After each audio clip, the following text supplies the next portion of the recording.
Good, thank you. Yes, I'm looking for a gig bag. Or a really compact banjo case. Okay.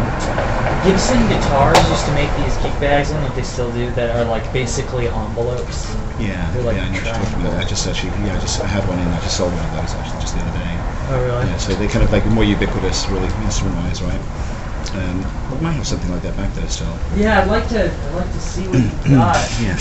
I have a pretty small scale banjo, and I usually use a hard case for it, but I'm taking it with me. So basically, you want to stick with the world tab.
Music can help you.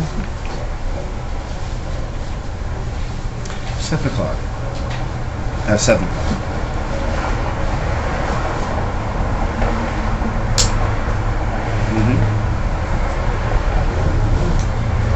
Yeah, I mean we have several guitar teachers. I mean our principal teacher is also the head of the jazz school guitar.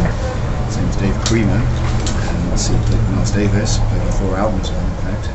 So he's an estimable jazz musician, but also a great teacher. He's been teaching me for about 22 years, and he's playing trumpets, guitar, literally guitar. So he can play any kind of guitar. So,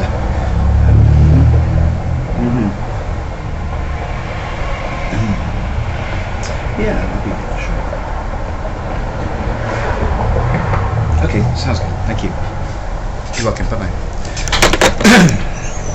We had George Benson called in the other day looking for Dave, and George Benson took lessons with Dave back in the day, and still contributing to Dave's new book. And it's like sort of on the heels about 3 months before that we had Pat Metheny called, trying to track him down, also looking for that book that he was writing. One of the best of the one he was considered at his time. He just kind of disappeared out of the public view. He's not really interested in playing live, but he was considered one of the best jazz guitar player in the world.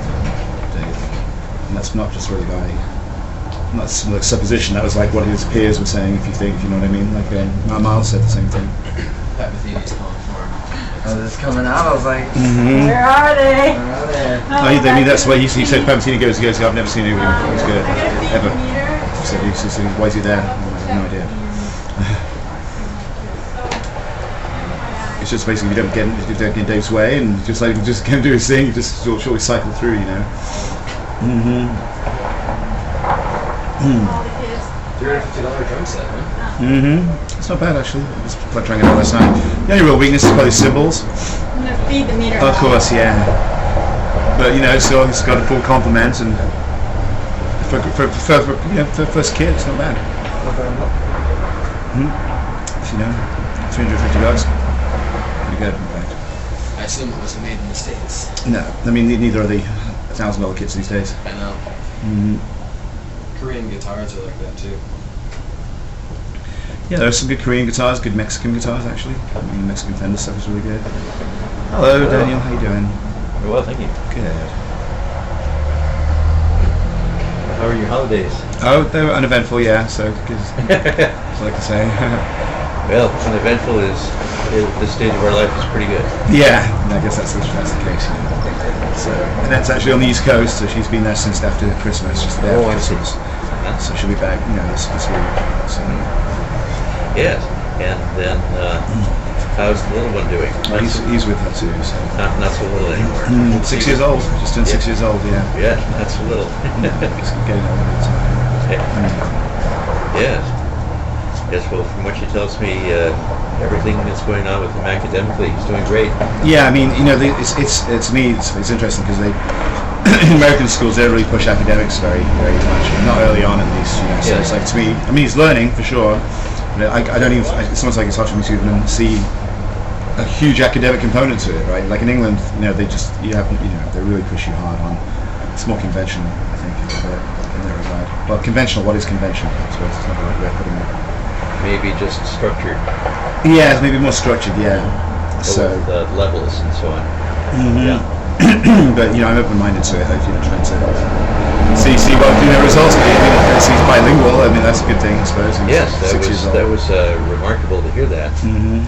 Yes, because when I was in school in Oakland, it wasn't even available until 7th grade, and you had only two choices, French or Spanish, and it wasn't really pushed till everyone understood. It didn't really matter if you ever got good at it or not. Right. Yeah. So the way that's teaching it that he gets taught in Spanish the whole time. Interesting. Yes. That's the way they do it. Yeah. It's very forward-looking, of course, since living in California, that's going to be more and more useful and probably at some point necessary, certainly in this lifetime. Yeah, I think actually the only thing the only thing that I can see that may change that is that you can see with technology how we're going to have like a Babelfish, kind of like a real Babelfish in the end. Like, so Babelfish is a translation technology, but you're going to see how you're going to be able to get like in-ear translators, literally. I don't think that's going to take that long before we see that type of technology. No, I don't think so. And so at that point, of course, it's going to change that whole dynamic even more, I suppose. But I mean, there'll be still, you can see how it can those things always mistranslate, don't they? So you can see how it would still be useful. Oh, yeah.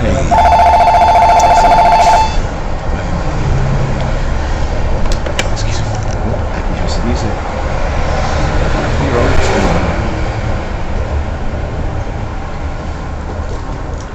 I was having a coffee.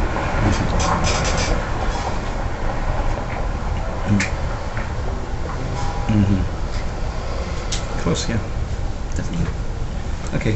Okay. Let's see, that's a Mexican bass, isn't it? Right there, Mexican kind of bass, I think. Put it on the front of it. The top. Yeah. Yeah, so those are really great. I mean, that's from the right era too. So basically, when the Fender first took over, when they first went into Ensenada in Mexico, they took over a place that had been making guitars for about 100 years. So they had a lot of actual skill, already in house, and they were kind of proud about that. In fact, so they really made a point when they were first making the instruments, especially when they first transitioned over to Mexico, of making them better than they were expected to be, such that Fender, in the end, they've actually cut down the amount of time they're allowed to take on each instrument. So to do that, the other thing is, of course, that the closest facility from Fender to Ensenada is the Corona facility, which is their custom facility. So they actually have all the custom guys train the Fender people in Ensenada. So you'd see things in the Fender instruments from Mexico that you'd only see on the custom stuff from America, like they book match the headstock with the fingerboard, things like that, right? And so it really turned things on their head for a while because, of course, they were so much cheaper and they were better than a lot of the American Fender stuff. Right? So, especially the Strats in particular. The Strats are incredible. What's that? It's not a Strat. That's not a Strat bass, no, but that's just even all of their instruments are like that, but in particular the Strats. I mean, I think they're some of the best ones made. Like, can you have some music?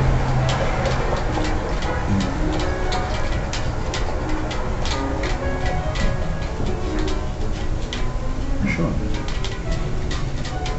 Yeah, we have quite a few choices in that regard, actually.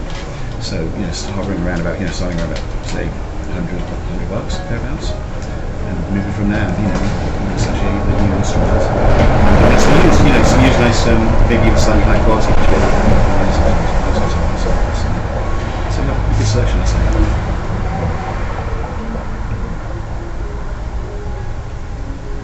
Yeah, you'd have like probably like at least 7 or 8 choices. You know, that I think are worthwhile within that price range for sure. So she's going to buy. Thank you. Bye bye. So that Mexican Fender bass that we were just talking about right there. That's a pretty nice bass. So he's been playing right there. So. Yep. How you enjoy you playing your bass a lot? Oh no, I actually don't play bass. I thought you were saying so you were looking at any new basses. I thought that's what I heard you say. Oh no, earlier at the Yeah. No, I was trying to see whether I could find something for my kid. Oh, okay. Yeah. I see. So much Yeah, bass. I play the guitar, but and one kid plays the drums, so I need somebody to round out the set. Oh, I see. I see what you're saying. Yeah. Well, I mean, you can get a lot for your money with basic bass guitars. Yeah. I mean, those. Yeah, I missed out on a Schecter he had there for $250. I slept on that one. Yeah. That's actually my the guy who plays in my band with me, Brian. He traded actually. There's a Yamaha back there. You see that? He traded their Yamaha for it. Yeah, that was a pretty good one. So. I Shouldn't have slept on that one, but Yeah, actually, I think that Yamaha's actually a pretty good instrument too. He knows what he's doing. He was in that Brian Jonestown Massacre band, right? Yeah. So he was, he's a professional musician. So there's a few good ones. There's actually that Fender Jaguar bass back there that's kind of nice too. yeah, that's kind of nice too.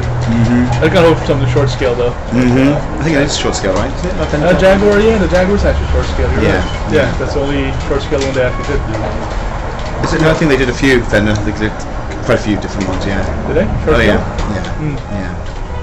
I don't know, I'm just used to Strats. Yeah. Alright, cool man. All right. Okay. So You're yeah. Did you have any luck?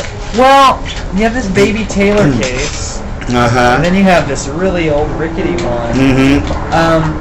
And I don't know exactly if my banjo will fit. It's a short scale banjo. You don't have a tape measure around, do you? I can tell you, we've got short scale banjos right there. Yeah, you have a 10